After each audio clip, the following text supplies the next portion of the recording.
we need the living resources. You know, we need place gathering food. We need, you know, the tree to build, the material to build a house, and we need place actually protect us from the natural disaster, from wind, rain, or animal attack.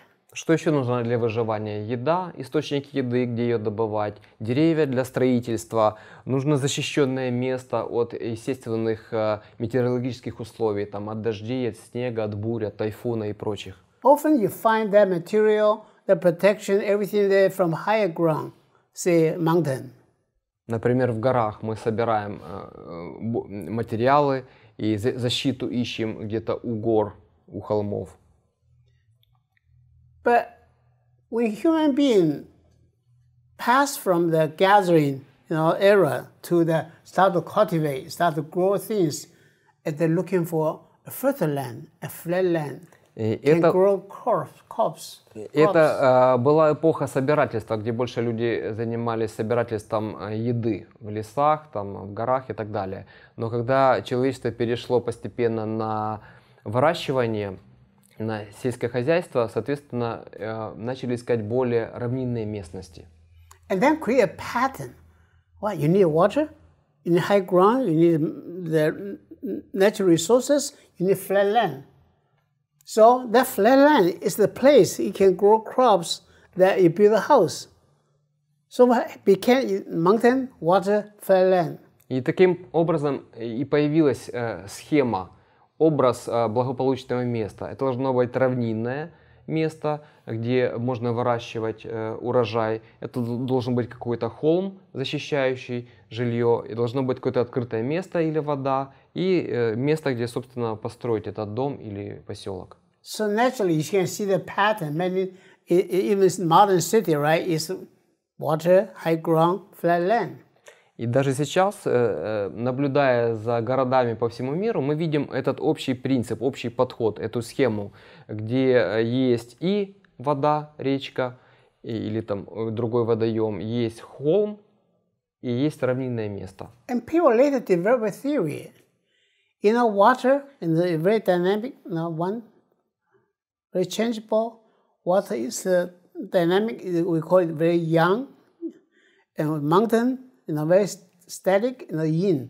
Hey, good place to live is where? Between yin and yang. Hey, that's the right place to live. That's where yin-yang balance is. И уже позже появилась, собственно, и формула. Вода – это динамическая среда, а гора – это статичная среда. Соответственно, ян – динамика и инь – динамика. И наиболее благополучное место, где хорошо, благополучно соединяется равномерно инь и ян. And that, once you have the kind of theory, and that theory guide practice, and practice continue refine the theory, and that's the whole concept of looking for good living environment, slowly merge and develop. И так постепенно, шаг за шагом, и родилась вот эта структура знания о хорошем месте. И затем, применяя эту формулу, эти знания, люди могли выбирать благополучное место. И это развивалось потом из поколения в поколение. So in the progress throughout in history, the new knowledge, technology, and became part of feng shui. Then people talk about, okay, how do we build a house? What would be the right house to build? How to build a temple, a garden, a castle. И на протяжении истории уже эта общая схема обрастала подробностями, например, по конкретным зданиям. Как лучше построить храм, как лучше построить жилой дом, как лучше построить школу и прочие уже специализированные здания. See, before everything, in the very beginning, people looking for is a place, a site to build a house. В старые времена, в первую очередь, надо было выбрать правильное место для строительства. In ancient time, besides the pattern, people also realize, in nature, they're kind of intrinsic energy. Somehow have special things that actually, somehow the food grow good, the animal abundant, prosperous, different places have different energy, different intrinsic energy. They start looking for what's the place have better energy.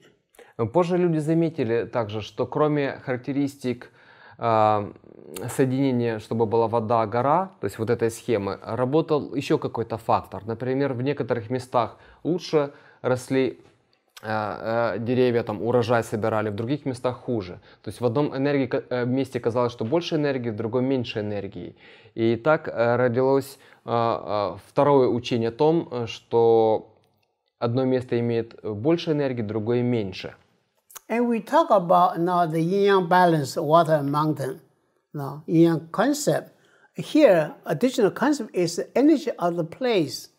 And later on, that when you build a different form has different energy, right? What will have abundant energy? What design will have good energy flow? И первую концепцию соединения инь-ян дополнила вторая концепция достаточной энергии, хорошей энергии. И позже, когда строили здания, та или иная форма несла определенную энергию, которой можно было и контролировать, создавать ту или иную энергию.